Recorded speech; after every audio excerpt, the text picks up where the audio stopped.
The Atlas PIL-AS or ASPI was tested by Dr. Muncie and Dr. Harkins while Dr. Blair was still alive. So Dr. Blair developed it and had them tested. And in Dr. Muncie's original manual, it was written out one way, which I'm going to show you. And then later on, he's changed it and had us scribble out one way and put in another. Did he test it with anyone else or just himself? I'm not sure. I've reverted to using it the way that Dr. Blair had Dr. Muncie and Dr. Harkins teach it, and I get marvelous results. I think you can get marvelous results with either one, but the way that Dr. Blair developed it, it actually is a much easier adjustment. So if you're doing an ASL PIL, or I like to call it a PIL ASL because you're correcting the posterior first, is basically it's very, very similar to a same side ASL.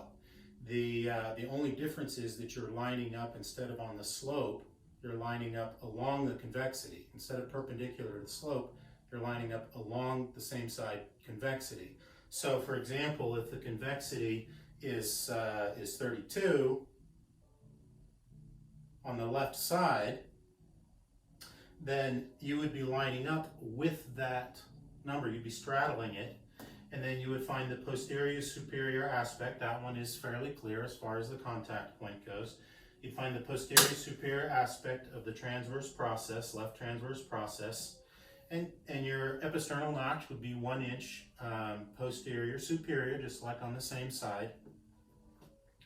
And then you would just do a same side adjustment. But that first part of the adjustment is going to take care of the posteriority, and then you take care of the anteriority as you're coming around. So again, palm fairly flat to the ground, arms behind the shoulder, and you just wind up.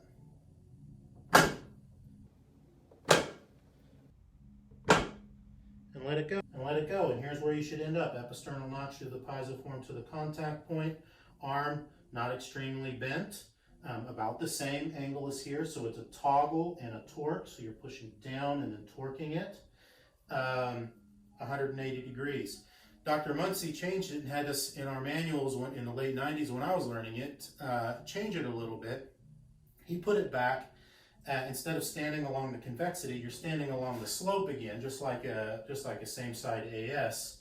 But then you're taking your arm to the convexity. So convexity tends to be shallower than the slope angle. So often you would have to end up with your ulna even further around.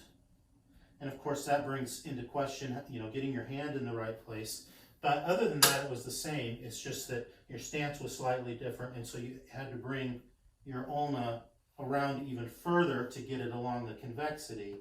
And then you do the adjustment like that. Adjustment like that.